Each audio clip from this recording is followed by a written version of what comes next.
Esse podcast é distribuído pela Central 3. Esse é um daqueles episódios com e sem tradução. Essa versão aqui é a versão com tradução. Se você quiser a outra versão, procura lá no nosso feed. Mas antes de começar, 2 avisos. Porque não sei o que, porque eu quero ajudar o Medo e Delírio e tal. Melhor forma, Pix recorrente no medoedelirioembrasilha@gmail.com. Atenção! Chegou a vez de Minas Gerais sentir a bagunça da festa do Medo e Delírio em Brasília, hein? O Medo e Delírio em Brasília agora pousa em Belo Horizonte. Cê é louco. Vai ser na Autêntica no dia 28 de março e vai ter Lacumbi Artificial, Llegó fin de semana y todo el mundo va a salir. Antônio Vieira e seus nascimentos Correrei mais cedo com a vontade de gritar. e também com as latinidades do DJ Matias Pinto do podcast Xadrez Verbal Cristiano, seu lixo. Do nada, mané. e 1 hora de doideiragem sonora com a Mixtape do Medo e Delírio.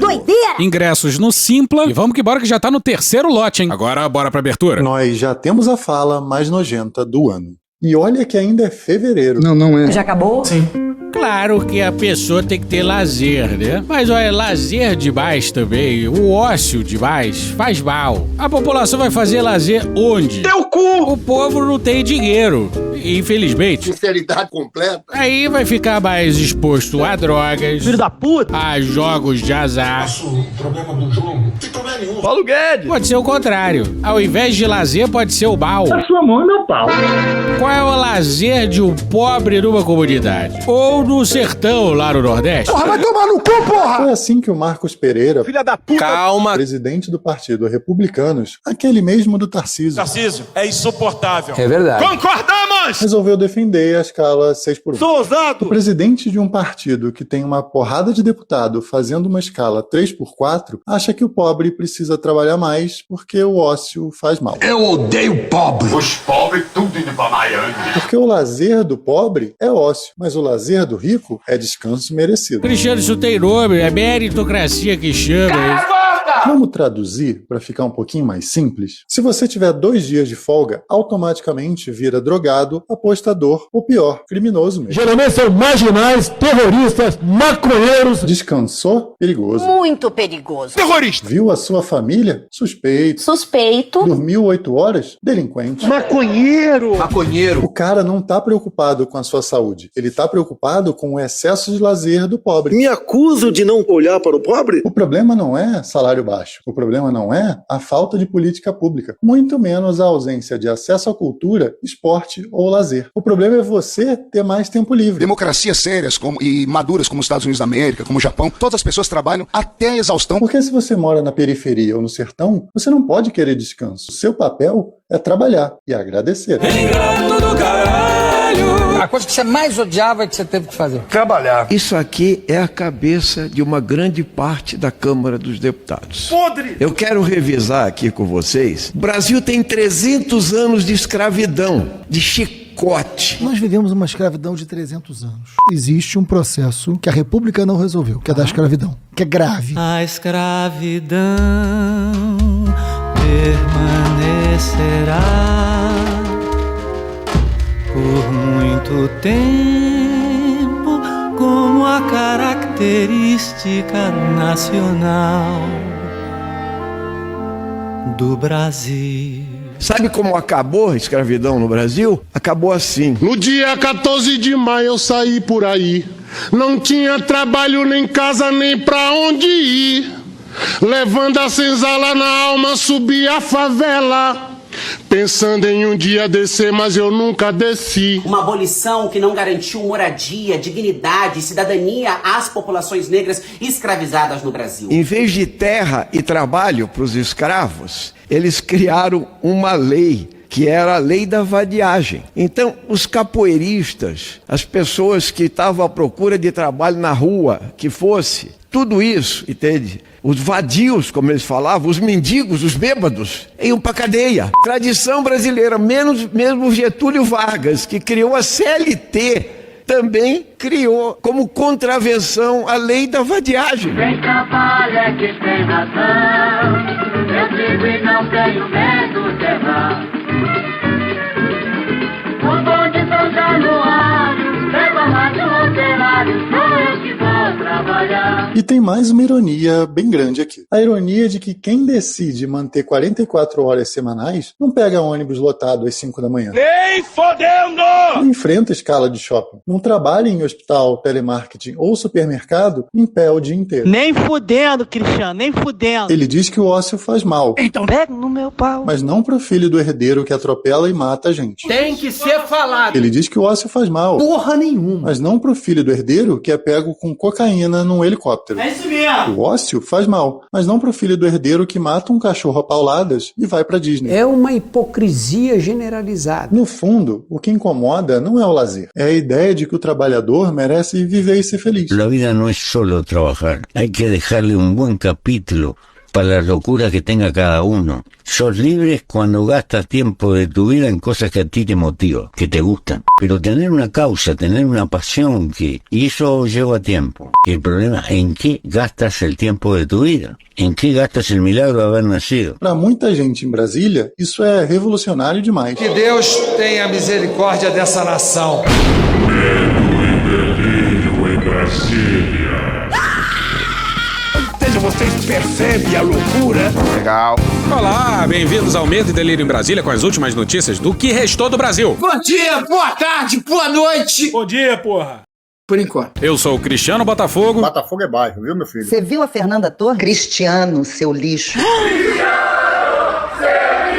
Cristiano, seu lixo. Seu lixo. Seu lixo. Seu lixo. Lixo. Seu lixo. Seu lixo. Calma. E Cristiano. Aquele verme maldito. Cristiano. E aí? E o... Brasília, depressão. Como é que chama, gente, o podcast dos caras? E o Medo e Delírio em Brasília. Medo e Delírio em Brasília. Isso. Beijo pra eles. Medo e Delírio, hein? É um programa que, pô, mano, meio duvidoso, né, mano? Porra, seu Medo e Delírio em Brasília, pô. Eu não ouço Medo e Delírio. É escrito por Pedro Daltro. Um abraço, Daltro. Meu queridíssimo Pedro Daltro. Um beijo pro Pedro Daltro. Pedro Daltro. Pedro Daltro. Pedro Daltro. Todo mundo sabe quem é. Parabéns a toda a equipe de roteiro. Um beijo pro Pedro Daltro. Pedro pro beijo Daltro. Eu consegui descobrir quem está por trás do Medo e Delírio em Brasília. Eu nem conheço os caras. Esse é o episódio 14 de 2026. Ah, é? Foda-se. Bora passar pano? Não. Tá, mas bora tentar passar um pouquinho menos de raiva? Bora.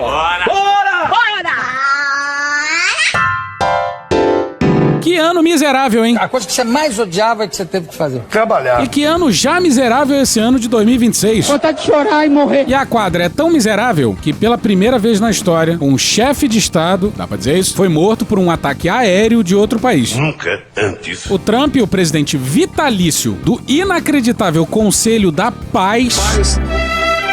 Tranquilidade. Agora tem um sequestro e um assassinato de chefe de estado pra sua coleção. E tudo isso em pouco mais de um ano da segunda encarnação dele na presidência dos Estados Unidos. Quadra da história. E, como de hábito, nada faz sentido. É como se o Trump estivesse fazendo de tudo pra rachar o pessoal do MAGA. Make America Great Again. Tem duas coisas que são muito caras à base de apoio do Trump. A primeira tem a ver com os arquivos do Epstein, os Epstein Files. Durante a campanha, o Trump, amigão do Epstein, prometeu abrir os arquivos. Mas assim que voltou à Casa Branca, fez de tudo pra enterrar os mesmos. Mas isso é enganar. E o motivo todo mundo já conhece. There's three people mentioned most in the Epstein files, and that's Jeffrey Epstein, Ghislaine Maxwell, and Donald Trump. One of them is in prison, one of them died in prison, and one of them is the President of the United States. Que trama, hein? Caralho, Marquinhos. E o presidente em questão, muito curiosamente, tirou a Ghislaine, viúva do Epstein, de uma prisão de segurança máxima e mandou ela para uma prisão de segurança mínima, com condições muito melhores. Por que será? E quem fez esse acordo com a Ghislaine foi um advogado do Departamento de Justiça, que até 2024 era advogado pessoal do Donald Trump. Olha só! E olha como o Trump fala da Ghislaine hoje em dia. That means her only chance at getting out of prison is a pardon from you. Is that something you're open to? Who are we talking about? Ghislaine Maxwell. You know, I haven't heard the name in so long. O senhor é um canalha dissimulado. I can say this, that I'd have to take a look at it. I would have to take a look. Porra, lembra muito isso aqui, hein? I mean, I'm just talking about David Duke and the Ku Klux Klan here, but... Eu tô falando sobre o David Duke e a Ku Klux Klan, mas... I don't know, honestly, I don't know David Duke. I don't believe I've ever met him. I'm pretty sure I didn't meet him, and I just don't know anything about him. Eu não sei nada sobre... Honestamente, eu não conheço o David Duke. Eu acho que eu nunca conheci ele. Tenho quase certeza que não conheci, mas o que acontece é que eu não sei nada sobre ele. Mano, corra, rapaz. But she was convicted of child sex trafficking. Yeah, I mean, I'm going to have to take a look at it. I'd have to ask DOJ. Ah, porra! A pessoa tá condenada por tráfico de criança, pra exploração sexual. Mas o Trump não. Melhor dar o benefício da dúvida. Tenho que dar uma olhada pra ser justo, não é verdade? O Trump tem que dar uma olhada nos arquivos com 38 mil citações ao Donald Trump. Olha só! E obviamente a base MAGA tá enlouquecida com o Trump e com a forma como ele lida com os arquivos do Epstein. Mas o Trump não tem muito pra onde correr, né? É o famoso instinto de sobrevivência. Tá, então, mas vamos passar pra segunda coisa que enlouqueceria a base de apoio do Trump. Estados Unidos e Israel lançaram ataques contra o Irã. O presidente americano Donald Trump confirmou que grandes operações de combate estão em andamento. Nossa, e logo o Trump, né? Olha o discurso da vitória dele em 2024. They said, he will start a war. I'm not going to start a war. I'm going to stop wars. Tá, mas bora pra 2011, voltar lá pra 2011, diretamente da sala do Trump na Trump Tower. Our president will start a war with Iran because he has absolutely no ability to negotiate. He's weak and he's ineffective. So the only way he figures that he's going to get reelected, and as sure as you're sitting there, is to start a war with Iran. Ele tava falando do Obama aí. Tudo que a base do Trump não queria era uma guerra no Oriente Médio e reeditar um Iraque. Obviously, the war in Iraq is a big fat mistake. We spent $2 trillion, thousands of lives. We don't even have it. We should have never been in Iraq. We have destabilized the Middle East. They lied. They said there were weapons of mass destruction. There were none, and they knew there were none. There were no weapons of mass destruction. E a pergunta é, com todo esse desgaste envolvendo os arquivos do Epstein, por que caralhos o Trump ia começar uma guerra que fraturaria ainda mais a base de apoio dele? Bush justified the 2003 Iraq invasion by maintaining that the US was in imminent danger of Saddam Hussein's weapons of mass destruction, which proved to be nonsense. In his State of the Union speech, Trump said that Iran was working to build missiles that will soon reach the United States of America. Hours before that speech, his special envoy, Steve Witkoff, claimed that Iran was a week away from having industrial-grade bomb-making material. Compulsão por mentira. Engraçado, não faz muito tempo, Trump disse isso aqui, ó. As you know, their sites were obliterated. They're very evil nuclear sites they were. Pois é, aí o Trump tá falando dos ataques que Israel fez no Irã em 2025. Israel fez esses ataques, obviamente, em parceria com o Trump. Mas o envolvimento dos Estados Unidos no ano passado foi menor do que o atual. Na época, os Estados Unidos ajudou com inteligência, interceptação de mísseis e, nos últimos dias da Guerra dos 12 Dias, atacou 3 instalações nucleares iranianas. I believe that, and again, time will tell, but I don't believe that they're going to go back into nuclear anytime soon. Pois é, eles disseram que destruíram a capacidade nuclear do Irã em 2025. Qual seria a ameaça em 2026? Teoricamente seria nenhuma, né, porra? E as negociações estavam andando. Um dos mediadores era o chanceler do Oman. E olha, ele na imprensa americana, horas antes do ataque de 2026 começar. I think there is really, I can see that the peace deal is within our reach.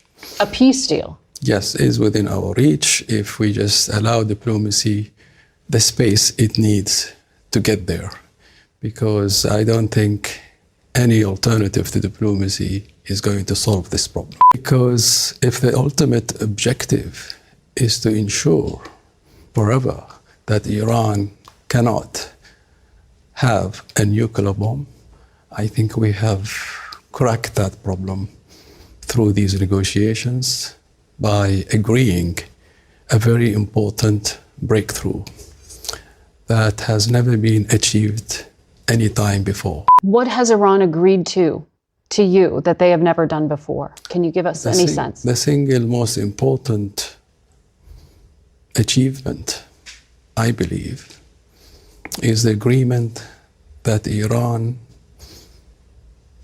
will never ever have a nuclear material that will create a bomb. This is, I think, a big achievement. This is something that is not in the old deal that was negotiated during President Obama's time. This is something completely new. It really makes the enrichment argument less relevant because now we are talking about zero stockpiling. O chanceler diz que o urânio enriquecido que o Irã já tem seria transformado em combustível e que aí não poderia voltar a ser enriquecido. E esse seria o coração do acordo, segundo ele. E sem esse urânio enriquecido, não tem bomba. Os iranianos teriam concordado pela primeira vez sobre esse tema. E o chanceler do Oman confirmou que disse tudo isso pro J.D. Vance, numa reunião lá nos Estados Unidos. E ainda assim... Bomba! Olha o que ele, o chanceler do Oman, escreveu no Twitter no dia 28 depois do ataque. Estou consternado. Negociações ativas e sérias foram mais uma vez minadas. Nem os interesses dos Estados Unidos, nem a causa da paz mundial são bem servidos por isso. E oro pelos inocentes que sofrerão. Exorto os Estados Unidos a não se deixarem envolver ainda mais. Esta não é a sua guerra. Pois é, essa guerra é de Israel. Quem puxou o Trump pra guerra foi Israel. E não vem dizer que é teoria da conspiração não, hein? Bora com uma matéria no New York Times, no dia 2 de março, escrita por uma galera. Mark Mazzetti, Julian E. Barnes, Tyler Pager, Edward Wong, Eric Schmidt e Ronan Bergman. Havia poucas vozes se manifestando contra uma ação militar. Uma exceção foi Tucker Carlson, Carlos Truque, o podcaster de direita e aliado próximo do presidente, que se reuniu com ele no Salão Oval 3 vezes no último mês para argumentar contra o ataque. Ele descreveu os riscos para o pessoal militar americano, os preços da energia e os parceiros árabes na região, caso os Estados Unidos entrassem em guerra com o Irã. Ele disse ao presidente que ele não deveria se deixar encurralar por Israel, argumentando que o desejo israelense de atacar o Irã era o único motivo pelo qual os Estados Unidos sequer consideravam um ataque. O Netanyahu já visitou o Trump 7 vezes em um ano de governo. Sabe qual outro chefe de Estado é recebido pelo presidente americano 7 vezes num ano só? Pois é, isso mesmo. Ninguém. O Netanyahu estava alimentando o Trump com informações da inteligência israelense, falando, adivinha só, em ameaça nuclear. Ele encorajou o Sr. Trump a conter o Sr. Netanyahu. O presidente disse que entendia os riscos de um ataque, mas transmitiu ao Sr. Carlson que não tinha outra escolha senão participar de um ataque que Israel lançaria. Pariu.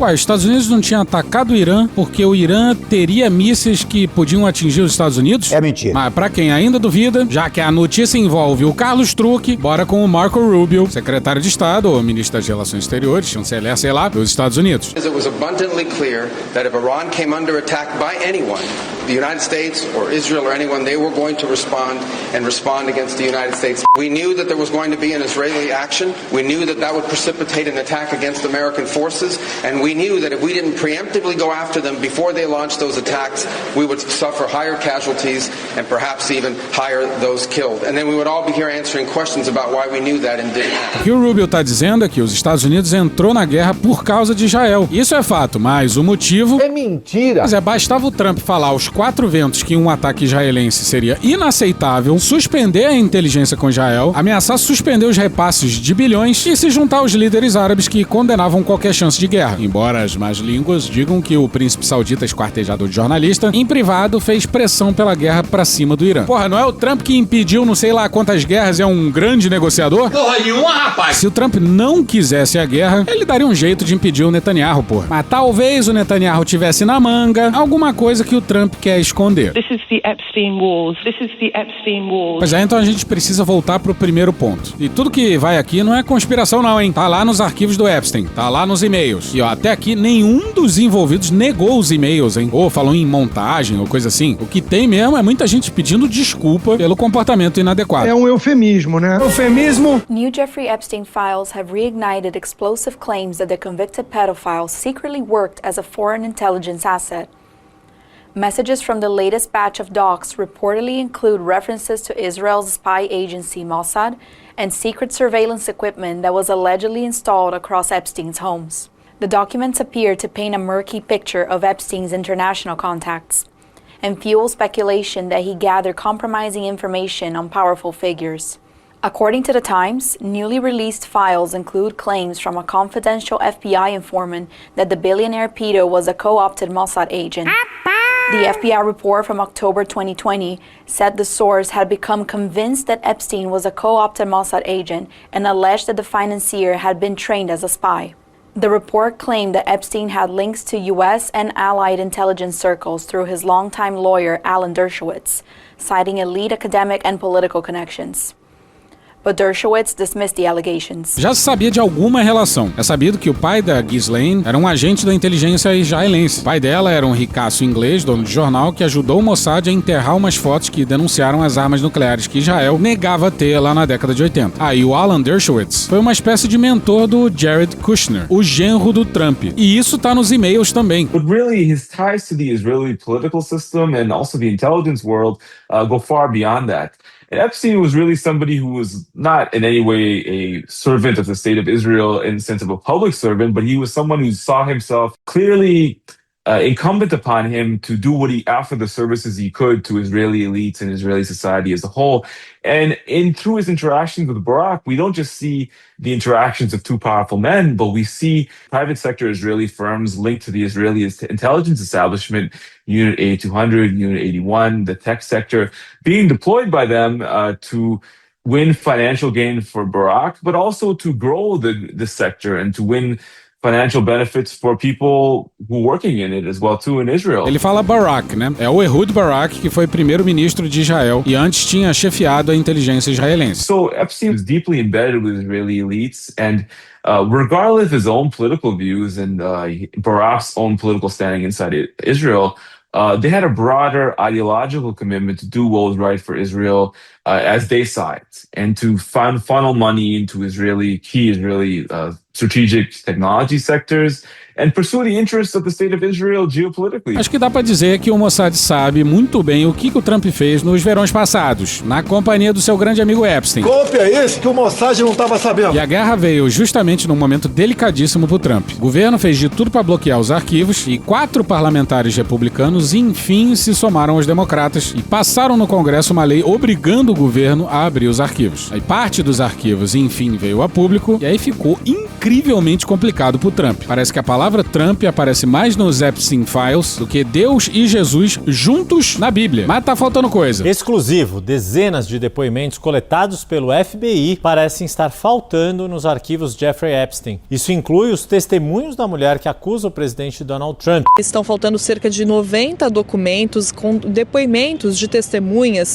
de Jeffrey Epstein, testemunhas dos abusos de Jeffrey Epstein, incluindo uma mulher que alega ter sido abusada por Jeffrey Epstein pela primeira vez quando tinha 13 anos de idade. Ela afirma que os abusos continuaram depois e que teria sido assediada sexualmente também por Donald Trump. E os depoimentos relacionados a essa mulher estariam faltando, não estariam no site. E olha como descobriram o sumiço. O Departamento de Justiça forneceu aos advogados de Ghislaine Maxwell uma transcrição dos documentos relacionados ao caso, e essa transcrição incluía números de série para cerca de 325 depoimentos de testemunhas. A CNN foi conferir os arquivos que estão no site e constatou que mais de 90 não estão no site do Departamento de Justiça, incluindo aí então depoimentos relacionados a essa mulher que afirma ter sido vítima de Jeffrey Epstein e de Donald Trump. Mas antes de continuar, uma mensagem dos nossos anunciantes. Dia 8 de março está chegando e a gente não tem nada para comemorar. O feminicídio só aumenta. A cada 6 horas uma mulher é assassinada no Brasil por ser mulher. A maioria delas por uma pessoa próxima. Mas a violência não começa com uma morte, começa pequena. E é para aprender a ler esses sinais que a Bebel Books publicou o livro Boy Dodói. Histórias reais e ilustradas sobre masculinidade tóxica. Boy Dodói é homem doente pelo patriarcado. É o cara que acha que tá fazendo sucesso, mas só tá fazendo merda. São 11 histórias em quadrinhos criadas a partir de mais de 300 relatos recebidos, com exemplos de comportamentos que são bizarros e inaceitáveis, mas de um jeito leve e divertido. É paradoxo, que chama isso aí. Editada por Bebel Abreu, Carol Ito e Elodângelo, a coletânea conta com um grande elenco de quadrinistas. Já ganhou prêmio e já foi até traduzida pro alemão. Eine grosse Confusão. Tá até sendo usado no ensino médio para debater a questão e em reuniões de reflexão e responsabilização por agressores condenados pela Lei Maria da Penha. E olha, 20% das vendas vão ser revertidas pro Levante Mulheres Vivas, que em dezembro mobilizou mais de 100 cidades brasileiras, hein? Maravilhoso! E vai estar também na reunião da Comissão sobre a Situação da Mulher da ONU em Nova York por ações, não palavras. Caralho, o maluco é brabo. Aí vale lembrar que dia 8 tem manifestações pelo Brasil afora. Procure saber! Em São Paulo é 1h da tarde no MASP. Aí no bebelbooks.com.br também tem muito mais coisa legal. Bom, de volta ao episódio, vamos falar basicamente das motivações da guerra. O que aconteceu depois do primeiro míssil cair em terra vai ficar fora desse episódio. A gente só vai falar do balde de merda que virou o Oriente Médio. Bora pra Ksenia Svetlova no dia 1º de março no Haaretz. Desde a invasão do Kuwait pelo Iraque, não se viam cenas como essa no Oriente Médio. No sábado, o aeroporto internacional do Kuwait foi atingido por um drone. O hotel Fairmount, na Palm Jumeirah, em Dubai, foi consumido pelas chamas. Manama, capital do Bahrein e sede da 5ª Frota dos Estados Unidos, lutava para se defender de mísseis iranianos. Os sauditas, que também relataram ataques em seu território, emitiram uma declaração furiosa, acusando Teherã de um ataque covarde e criminoso, e declarando que Riad se reservava o direito de responder. Como maior potência do Golfo, a Arábia Saudita expressa, em grande parte, o pensamento de outros estados da região. Aí o sistema antimísseis do Kuwait derrubou um punhado de jatos americanos sem querer. Nas semanas que antecederam o ataque Estados Unidos e Israel, os países árabes tentaram dissuadir Donald Trump de uma ação militar. Temiam precisamente esse cenário, especialmente porque os próprios iranianos alertaram que, dessa vez, as coisas seriam diferentes. Durante a Guerra de 12 Dias, em junho passado, o Irã colocou uma barragem simbólica contra a base de Al-Udeid, no Catar, chocando os líderes árabes mesmo na época. Mas dessa vez, Teherã parece estar apostando tudo, sinalizando uma mensagem de linha dura. Se o Irã for atacado, seus vizinhos árabes pagarão um preço alto. No primeiro dia da nova guerra, essa estratégia desmoronou completamente. Os líderes árabes assistiram à estrutura de segurança regional que haviam passado anos tentando construir se despedaçar diante de seus olhos. As forças iranianas enfurecidas estão agora disparando em todas as direções, inclusive no Omã, que emitiu uma declaração de apoio a Teherã e tem mediado negociações entre o Irã e os Estados Unidos. A mensagem é inequívoca. Enquanto o regime iraniano permanecer no poder, continuará a gerar instabilidade e não hesitará em prejudicar até mesmo aqueles que tentaram se acomodar a ele. Nesse contexto, a aliança entre os Estados Árabes e os Estados Unidos, a potência que ainda move as peças no tabuleiro geopolítico da região, provavelmente se fortalecerá. Enquanto a Rússia, a China e a União Europeia observam em grande parte à margem, Washington está moldando os acontecimentos. Para os governos regionais, faz sentido estar ao seu lado. E porra, o mais bizarro e cruel é que logo no começo dos ataques, um míssil caiu numa escola de meninas. Estão se falando em mais de 160 alunas mortas. Bom, é só isso que a gente vai falar dessa guerra, porque esse episódio vai fazer uma curva complicada. Essa guerra no Oriente Médio tem tudo a ver com os cristãos sionistas. E talvez o melhor representante deles seja o atual embaixador dos Estados Unidos em Israel, o pastor Mike Huckabee, que foi durante muitos anos apresentador da Fox. Olha a merda aí! E ele foi entrevistado por um antigo colega seu da Fox. O seu, o meu, o nosso, Carlos Truck. Que ninguém se engane, hein? O Tucker Carlson, o nosso Carlos Truck, é um grandíssimo filho da puta. Seu filho da puta! Vai levar um tiro nesse cu, seu filho da puta!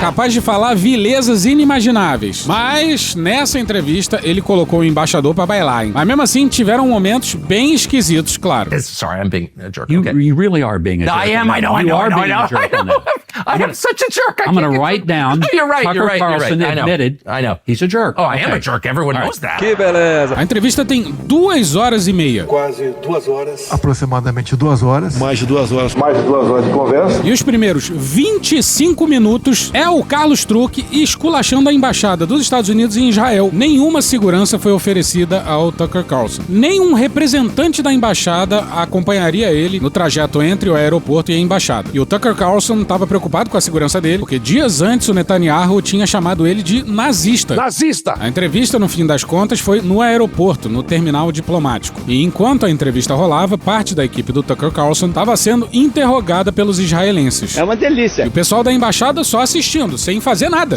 E isso no terminal diplomático. Que absurdo, cara. Aí, depois dessa introdução de 25 minutos, a entrevista enfim começa. E já começa assim, ó. I said I hate the Christian Zionists. I lost control of myself. Of course I don't. I've apologized for that. I have problems with my anger, and so I just want to apologize to you since you are Christian Zionists. Bom, cristãos sionistas são fundamentalistas cristãos que acham que o Estado de Israel é um direito divino. E é basicamente disso que se trata a entrevista. E não, esse podcast não é sionista. Ah, porra! I hear people say, those who bless Israel will be blessed. I know it's a reference to Genesis. I don't understand the connection between that concept and modern Israel and the geopolitical world. E essas perguntas raramente são feitas pela mídia tradicional. Enquanto isso, uma parte da mídia tradicional brasileira continua, muitas vezes, ouvindo o sionista brasileiro. Não, brother. One is, where does that right come from? I would say it comes from, essentially, you could say it comes from the Bible. I would say that it does. But it comes also from a long iteration of historical precedents going to the Balfour Declaration of 1917. Imagina precedente histórico. E o próximo ano de precedente histórico que ele cita é 1948, o início da Nakba. Babaca do caralho. I think what we're saying is that when a country has established itself and it is following international law, it has been deemed by numerous bodies that it is indigenous to its homeland, as Israel is. Bate a merda, cara. This is its homeland. It goes back 3,800 years to the time of Abraham. Ele meteu essa. It's not that the Jewish people just showed up here in 1948 and said, we're going to have some land. O que ele está dizendo é que o povo judeu é o povo originário da Palestina. E olha essa invertida do Carlos Truque. Porra, é foda ficar elogiando esse cara, hein? Puta que pariu! So you're saying there's the modern legal framework, and so you said a country that abides by international law has a right to exist. I would say that is a part of its existence. Would the inverse be true that a country that does not abide by international law forfeits its right to exist?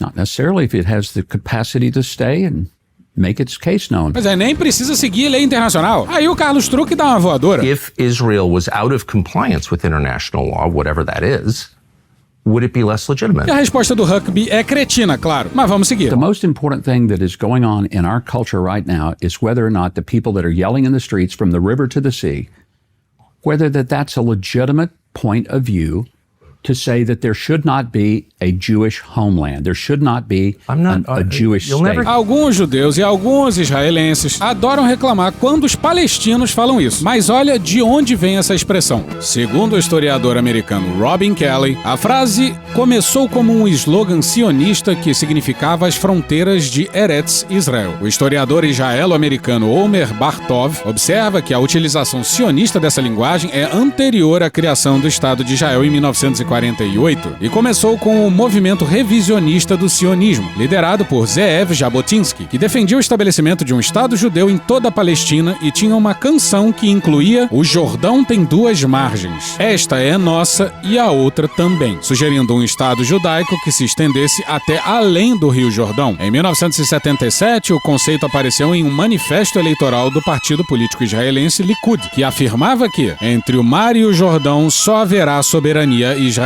A ideologia atual do governo israelense em 2024 tem suas raízes no sionismo revisionista, que visava todo o território da Palestina sob mandato britânico. Mas vamos voltar para a entrevista, que agora é a hora em que o embaixador uniu todos os países árabes, deixando todos chocados com a sua declaração. We're talking about Christian Zionism. The idea that as a Christian, I believe in both the Old and the New Testament. Why wouldn't I? I'm a person of the book. There are 80 million evangelical Christians in the United States. What makes us who we are is our adherence to the Scripture, our belief that the Bible, all of it, not part of it, but all of it, is the Word of the living God. Você fala isso sobre qualquer outro livro, te chamam de maluco. É aquele desafio, né? Faça tudo que tá na Bíblia e não seja preso. E estupro de virgem, obrigação de casamento, divórcio é proibido. Não pode comer camarão, não pode fazer a barba, escravidão podia, não pode cortar o cabelo. Aí pela entrevista já dá pra cravar que não faz muito tempo o Huckabee pecou, hein? Quem falou isso, como sempre, com toda a propriedade do mundo, foi a nossa Tupá Guerra. Tá lá numa parte, escutem ela lá. So if I believe in the Old and the New Testament, I do believe that there is a very specific call to the Jewish people that started with Abraham, and he called them out of what is now modern-day Iraq, said, "Come where I send you."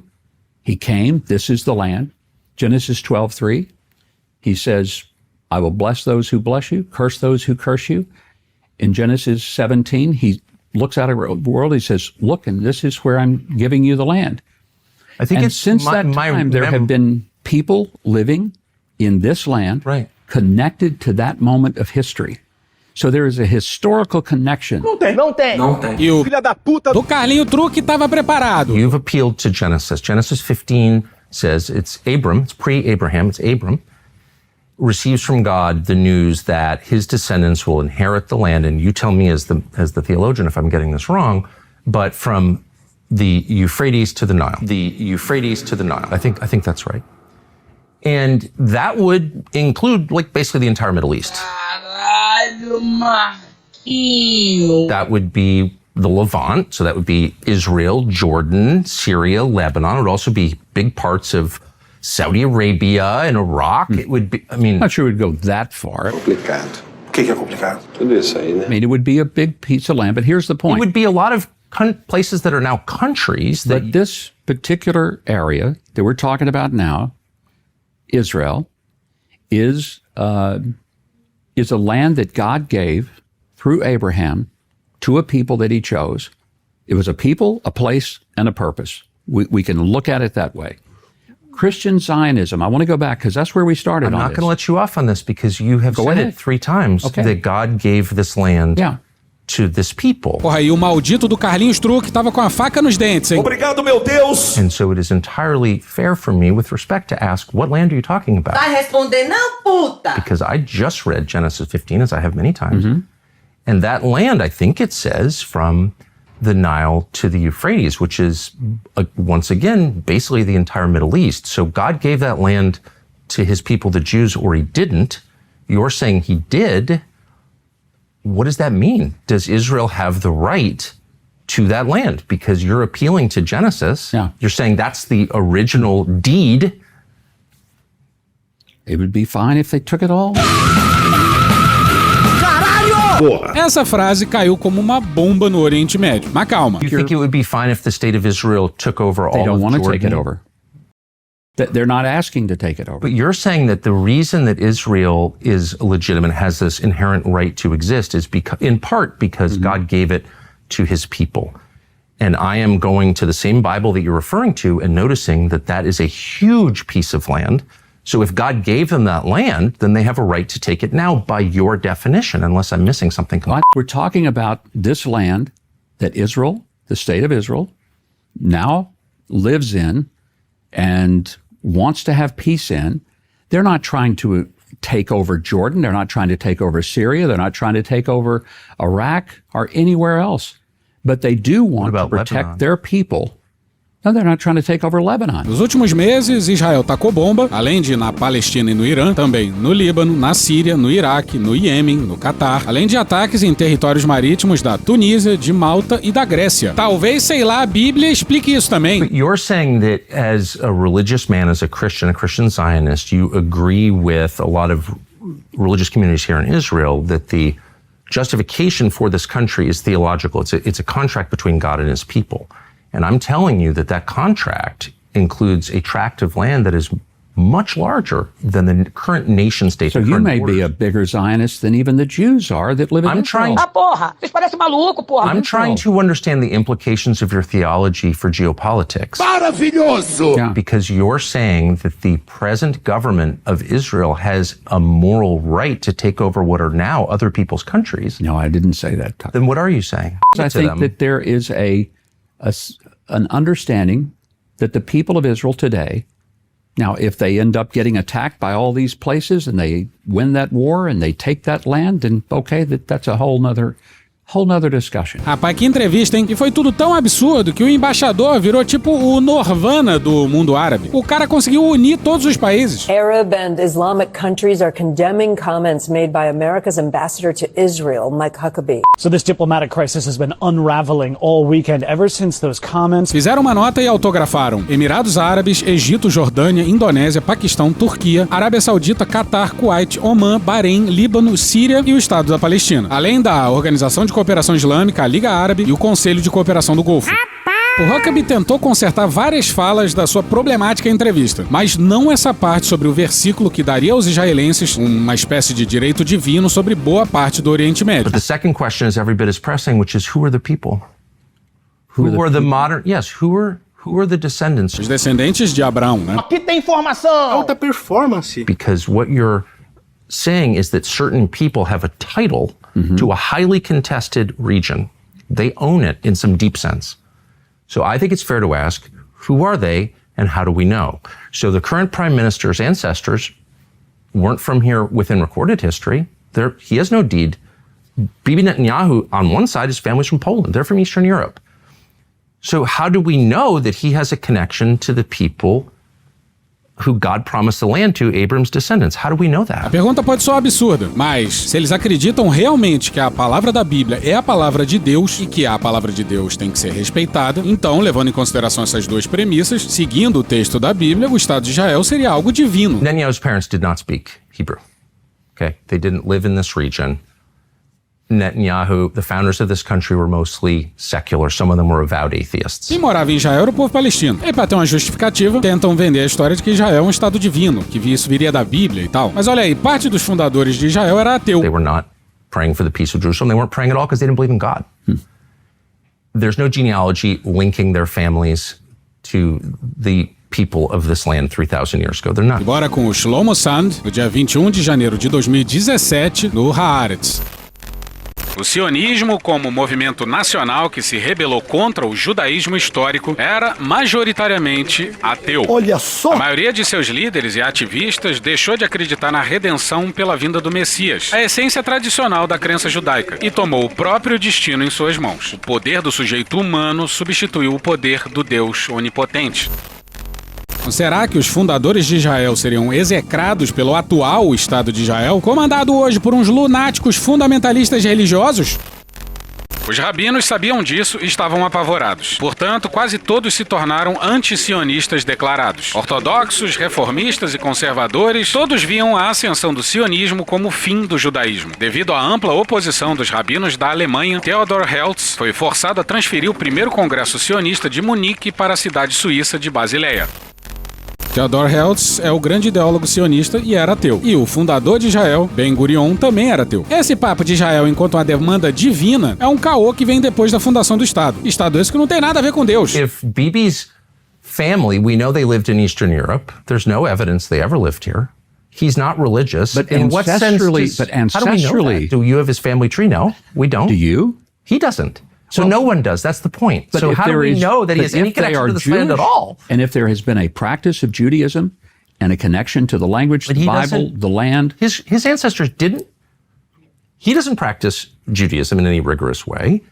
His ancestors didn't live here, they didn't speak the language, and there's no evidence they ever lived here. So on what basis does he have a right to be here? Pois é, esse é o tipo de coisa que parece que não aparece na mídia ocidental. Infelizmente veio de um cretino tipo Carlos Truck. Mas enfim, esse rapaz lembrou da Palestina. Demorou 1h30 de entrevista. The reason it's meaningful is because there are a lot of people in the territory that Israel controls today, particularly in the West Bank, who, through genetic testing, we can know their families have been here for thousands of years.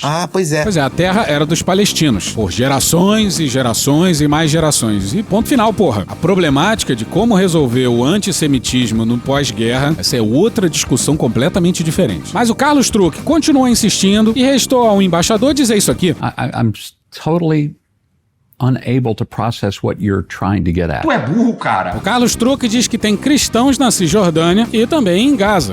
And some of them have been killed. There were 5,000 in Gaza. Yeah. Yeah. And two different churches were hit by the IDF. Christian Hospital was hit 7 times by the IDF. O embaixador diz que um dos mísseis foi do Hamas. Did the IDF ever hit the hospital or the churches? They did. Why? Accidentally. And they apologized for it.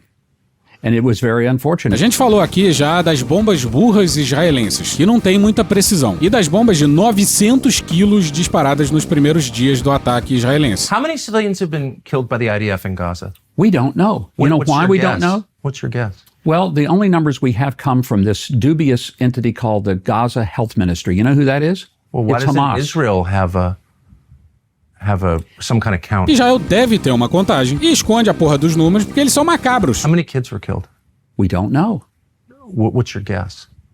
I don't know. I'm sure it was thousands, and it's thousands too many. Of kids were killed. Some of the kids who were killed had been recruited to be in the military.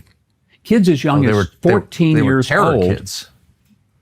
Do you hear yourself? Ouve o que você tá falando? Aí o embaixador, que é pastor também, tenta se explicar e falha miseravelmente. Aí o Carlinho retrucker. Engraçadão você, hein? And the reason I'm opposed to it is because I'm a Christian and I believe that all souls are created by God. Mas antes de continuarmos, uma palavra dos nossos anunciantes. O que você faria se pudesse escrever a sua vida? Elisa Fonseca, uma autora iniciante, apaixonou-se por seu professor de literatura. Sava Ivanovic, um imigrante sérvio. Mas Elisa se sente feia, fracassada e acima do peso. E Sava é casado. Uma amizade entre eles floresce a partir da troca de correspondências. E Elisa decide ir além e criar a sua história, onde ela seja uma autora de sucesso e conquiste seu querido professor Ivanovic. O livro Querido Professor Ivanovic, da Insígnia Editorial, é o quarto romance do escritor brasiliense Alessandro Mendonça. E está disponível nas livrarias físicas, nas online e no site da Insígnia Editorial. Voltando à entrevista, o embaixador fala que o Hamas é que arma as crianças, que usa as crianças como escudo, blá blá blá, etc e tal, essas coisas. E diz que quando Israel ataca, eles avisam antes. E aí vem a frase que enlouqueceu o Carlinhos Truque.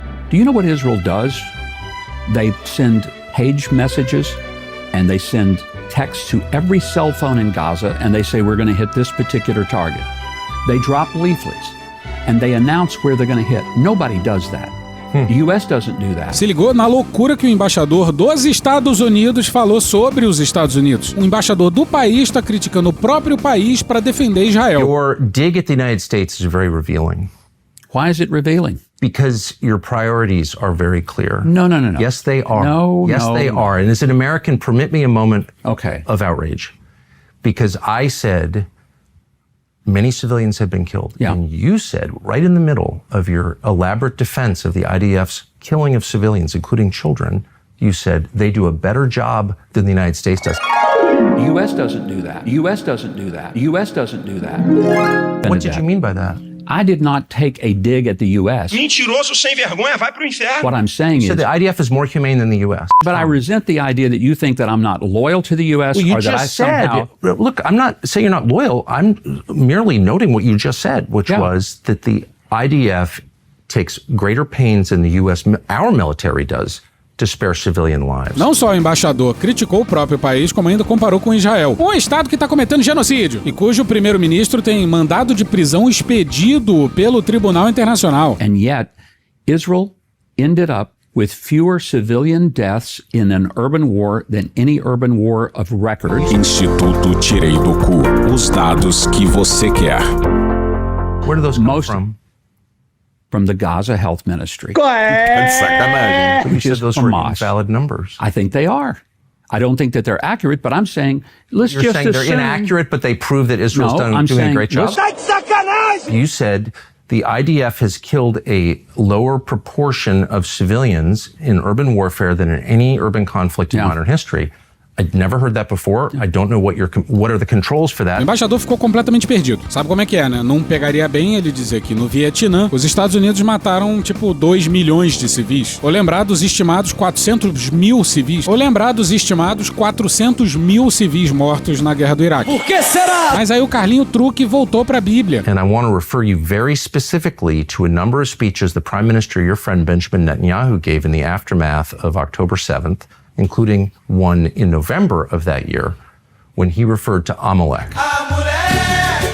זכור את אשר עשה לך עמלק נצטווינו.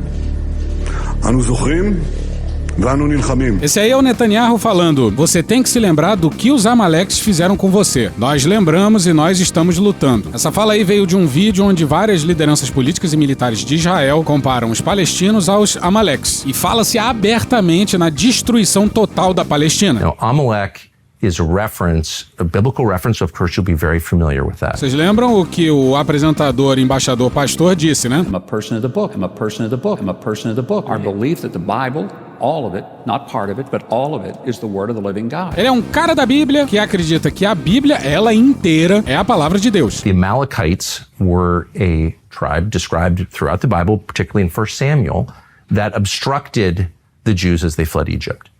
And God tells Samuel to give the instructions to Saul to kill the Amalekites. And he says, and I'm sure you remember this is in 1 Samuel 15, of course, I know you know it.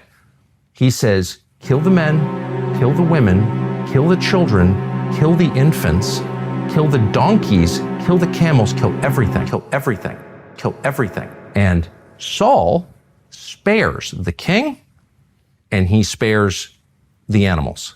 And for that, he is punished by God. A punição incluiu a morte do Saul e dos seus 3 filhos. Porra, onde já se viu o Saul não matar os animais? That's calling for genocide. And you know that.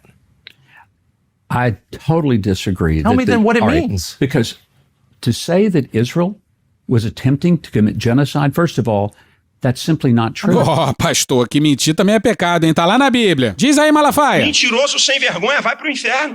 I'm saying, what is the prime minister talking about? Why would he refer to the Palestinians as Amalek? What is Amalek? You would have to ask him. I don't know. I know what Amalek is. I do understand 1 Samuel 16. I get all 15. that.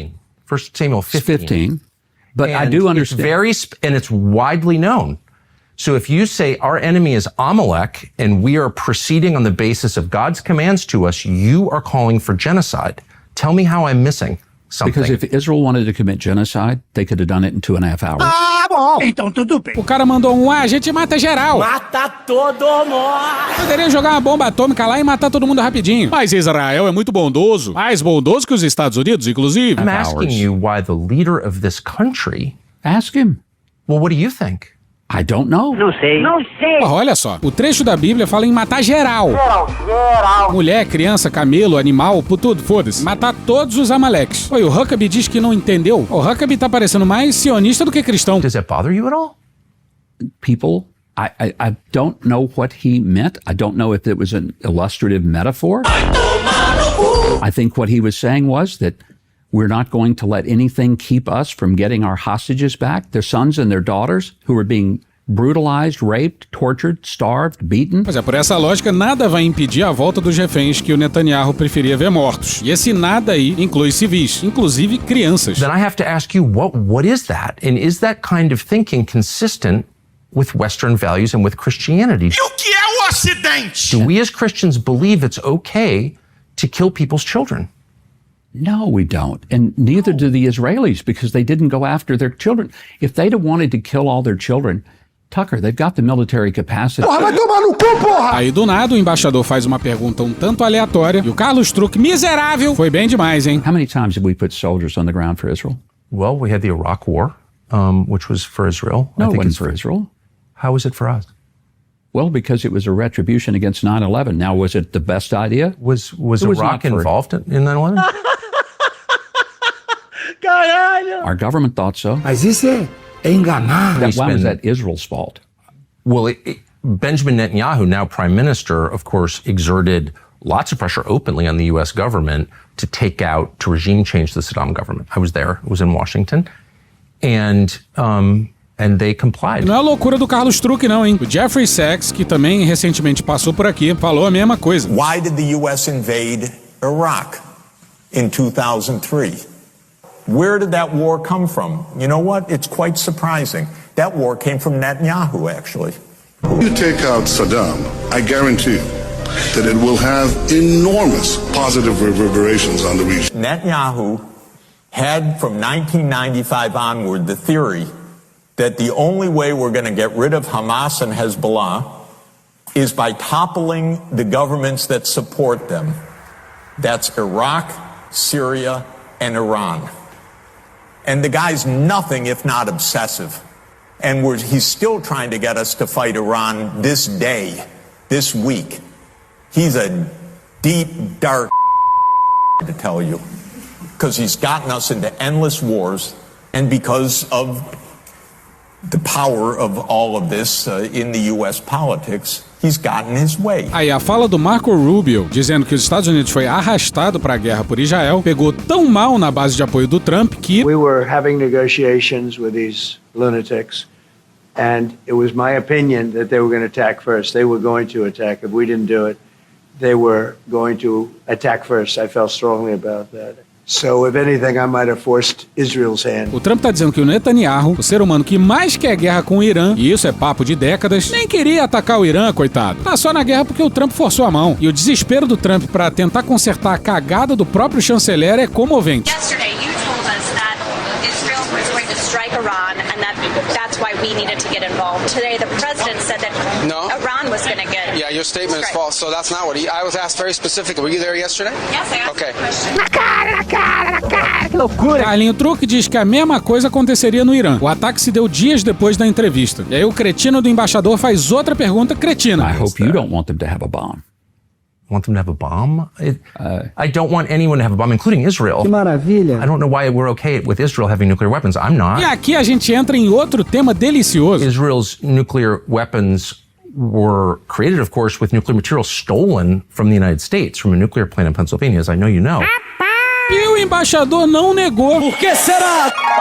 On February 27th, 1976, William Anders, chairman of the Nuclear Regulatory Commission, sat in a bland conference room in Washington, D.C. 15 men surrounded him, nuclear inspectors, safety officials, government bureaucrats. They were there to discuss routine matters, new licensing regulations, safety protocols, the standard business of nuclear oversight. Then, Anders asked a question that changed everything.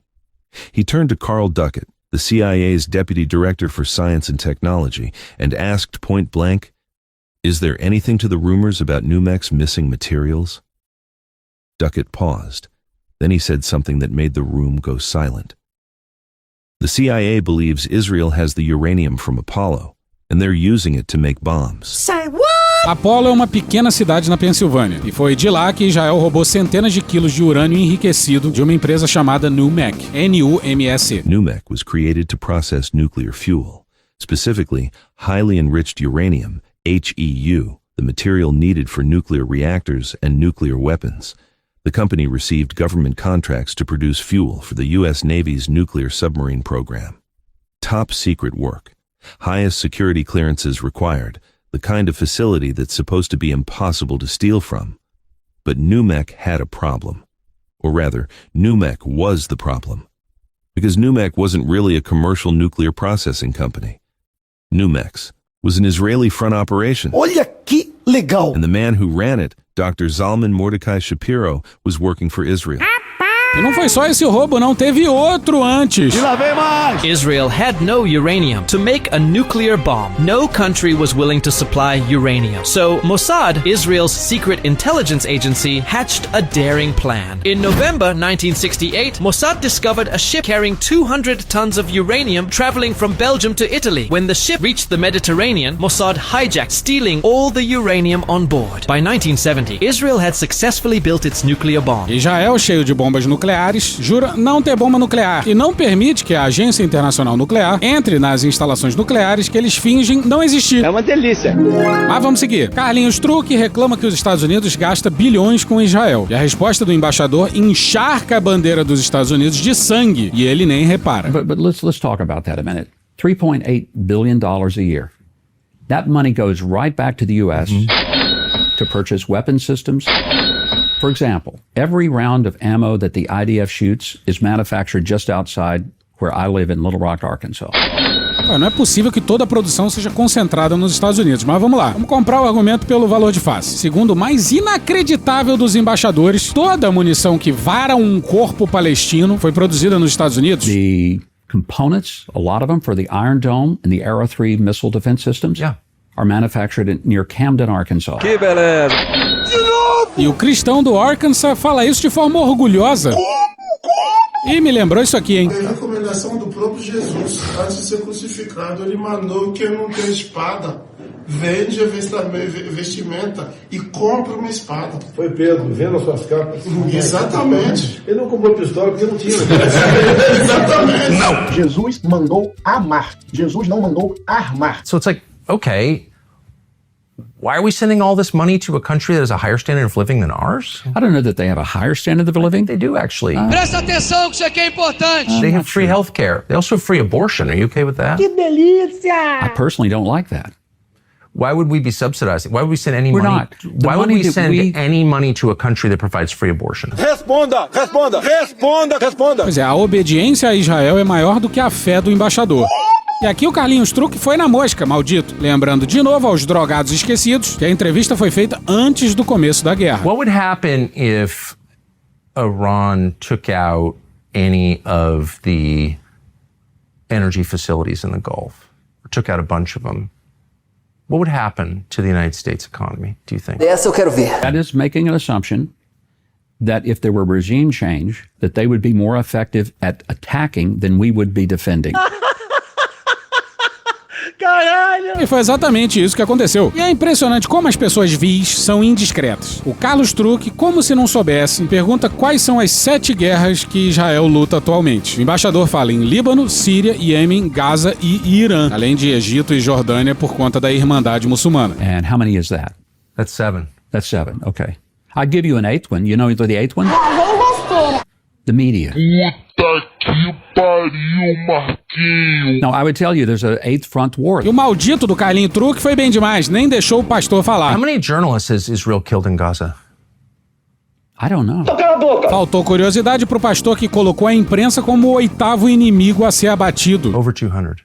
That seems like Now, are they real journalists? Porra, vai tomar no cu, porra! E a entrevista acaba aqui, mas tem um trechinho da primeira hora da entrevista que a gente deixou para o fim do roteiro, com dó de apagar. E era pra ter deixado de fora, mas porra, não tem como. Não tem. Afinal, This is the Epstein Wars. I have not read the Epstein files. Para! Apparently you have. Well, they're on the internet. Mas o Mike Huckabee é apenas e tão somente o único embaixador do mundo que não leu os arquivos do Epstein. Hoje no Carlos Truck Show. A Israel é um paraíso para pedófilos judeus nascidos nos Estados Unidos e condenados por pedofilia nos Estados Unidos. Why would the Israeli government harbor fugitives from justice in the United States? I'm not sure that there are dozens and dozens and dozens. In fact, there's an Israeli group that keeps track of them that is dedicated, Jewish Israeli group dedicated to combating the molestation of children and keeps a long list. Tudo bem duvidar do Carlinhos Truck, mas é verdade. Matéria de 6 anos atrás. A CBS News investigation has uncovered a loophole that allows accused and convicted American pedophiles to escape justice by moving to Israel. Olha a merda aí. Puta que pariu, hein? You can look it up and I wouldn't. Tucker, I hope you're not saying that you think the Israelis support the molestation of children. Obviously, I'm not saying that. Okay, I'm saying that the Israeli government allows shields accused child molesters from justice in the United States. I'm not sure I could say that that's something that is provable. I don't know. E aqui a gente encerra mais um episódio inacreditável. Desculpe. Desses que você só ouve pelas bandas de cá. Tchau pra vocês. Vem, pianinho. E hoje a gente fica por aqui. Esse episódio usou áudios de Moreira da Silva, Lacumbe Artificial, Chinaína, Antônio Vieira e seus nascimentos, Xadrez Verbal, Casimiro, Falha de Cobertura, Escreve o Bruno, o Antagonista, Cláudia Leite, Joe Pass, SBT News, Midcast, TV Fórum, Zumbis em Brasília, Franciel Cruz, Brochada Sinistra, Diogo Defante, Drauzio Varela, Chico Anísio, Sai de Baixo, Pesadelo na Cozinha, ICL Notícias, O Assunto, A Grande Família, Câmara dos Deputados, Jô Soares, UOL, Poder 360, Flow, Caetano Veloso, Érica Hilton, Centro de Memória Sindical, Música e Trabalho, Leandro Hassum, Futurama, Coisa Nossa, Pedro Cardoso, Pepe Mujica, Choque de Cultura, Altas Horas, Fernanda Torres, Galãs Feios, Ariel Palácios, Rafa Mon, Thaís Bilenque, Natuzaneri, Angu de Grilo, Samia Bonfim, Maria Rita, Bebel da Bebel Books, Elô D'Angelo, Carol Ito, Ana Bonassa, Letícia Sarturi, Não Inviabilize, Alfredo Rolo, Bagaceira Chiques, Aviões e Músicas, Globo News, Porta dos Fundos, História Pública, Estúdio CBN, Petit Jornal, Meteoro Brasil, Podcast Pauta Pública, Ian Neves, Carla Bora, NBR, Beatles, Rádio Band News FM, As Meninas, Programa do Ratinho, CBN, Associated Press, Rede Globo, CBS News, Opaí, Bruta América, Politics Unmuted Post, Middle East Eye, Planet Hemp, Palm Beach Post, Face the Nation, Braga Boys, Molejo, Fox News, Reinaldo Azevedo, Caller Claire, Jovem Pan, The Sun, Al Jazeera English, CNN Brasil, Artem Grebenshkov, Monca, TV Justiça, Léo Stronda, Cara do Engarrafamento da Brasil, DPF Tubes, Tucker Carlson, Sport TV, Planalto, Band News, TV Senado, Metrópolis, Cara Tapa, Pod Trash, Esse Menino, Massacration, Vitor Camejo, NBC News, Dom e Juan, 5 Alguma Coisa, Os Melhores do Mundo, MC Elesbão e DJ Haroldinho, Game Changer, MTV, World War II, Memento, Metric Pulse, Silvio Santos, Felipe Noronha, Ed Mota, SATV, Bahia Cast, Tupá Guerra, TV 247, TV Brasil, TV Quase, TV Câmara Distrital, Guilherme Boulos, Conversa com Bial, Emanuela da PC Associação, Flip, Casé TV, Inteligência Limitada, Hoje Tem, Greg News, Thiago Santinelli, MC Creu e The Office. Thank you! Se quiser e puder, pinga um lá pra gente no apoia.se/Medo e Delírio, no patreon.com/Medo e Delírio em Brasília, na Orelo ou no Pix Medo e Delírio em Brasília @gmail.com. Porra, doação ao caralho, porra. Não tem nem dinheiro pra me comprar um jogo de videogame, morou, cara? Assina o nosso feed no seu agregador de podcast favorito e dá uma olhada olhada nas nossas redes sociais e também no loja.medoedelirioembrasilha.com.br. Eu sou o Cristiano Botafogo, o Medo e Delírio em Brasília é escrito por Pedro Daltro e produzido pelo Guilherme Gandolfi, @GuiFrodo nas redes sociais. Bora passar pano? Não. Mas bora passar menos raiva? Bora! Me permite uma parte? Não lhe dou a parte. Queridos ouvintes do Medo e Delírio, aqui é a Tupá Guerra, historiadora especializada em Antigo Testamento, Bíblia e etc. E eu vim aqui conversar um pouquinho com vocês sobre como que essa história de Bíblia literal é um vespeiro que vocês nem imaginam. Primeiro que a briga entre temos que olhar a Bíblia de forma literal, precisamos entender o contexto da Bíblia, é uma treta que existe dentro do cristianismo desde que o cristianismo é cristianismo, tá, gente? Então, assim, esse debate vem aí de 2000 anos de conversas. Mas, além disso, ler a Bíblia de forma literal é impossível. É uma impossibilidade. Por quê? Porque qual manuscrito você está utilizando? Qual a versão você está utilizando? Você está lendo em português? Já não está lendo de forma literal, porque toda tradução tem algum tipo de alteração. Sem contar que a Bíblia é uma composição de textos. É como se fosse uma biblioteca. Então, ela vai ter mais de um tipo de texto ali colocado. Vários desses textos são textos poéticos, são textos que não fazem sentido ler de forma literal. Mas vamos dar uns exemplos aqui de como seria estranho procurar ler a Bíblia de forma literal. Exemplo número 1. Pilatos. Pôncio Pilatos considerava Jesus inocente ou não? De acordo com o livro de João, em 18:38, 19:4 e 19:6, Pôncio Pilatos fala abertamente: Jesus não é culpado, não vejo nele, não acho nele culpa nenhuma. Já no livro de Marcos 15, de 1 a 15, o Pôncio Pilatos está numa posição mais passiva. Ele até fala que ele acha que talvez ali tem uma armação, mas ele não fala claramente que ele considera Jesus inocente. Logo, não dá pra gente saber. Você vai levar a Bíblia literal, mas qual das duas versões você tá usando? Pois é. A gente pode pegar alguns exemplos aqui. Eu tô usando só exemplos do Novo Testamento, gente, porque eu acho que é bem importante a gente desconstruir também essa ideia de que o Novo Testamento é super legal e amorzinho e o Antigo Testamento é maligno. Não, tem coisas complexas em todos os testamentos. Vamos lá. Em 1 Pedro 2,18 fala assim: vós, servos, sujeitai-vos com todo o temor aos senhores, não somente aos bons e aos humanos, mas também aos maus. Por que essa passagem é estranha? Falando servos, não parece tão terrível, mas a palavra que a gente está procurando aqui do grego é escravos, tá, gente? Então, assim, é uma passagem falando que escravos devem se sujeitar. É uma passagem muito utilizada hoje em dia para dizer que, tem que aguentar seu chefe no emprego e tal, mas o que o texto no grego, na maior parte das versões do grego, tá falando é de escravidão. Então, é um verso falando que, né, não é para se rebelar se você for escravo. Problema? Sim, claro que é problemático. Já em Lucas 16:18, fala-se assim: todo que abandonar sua mulher e casar com outra, comete adultério. E quem se casar com a mulher rejeitada, comete adultério também. Ou seja, aqui tá falando que não pode haver divórcio.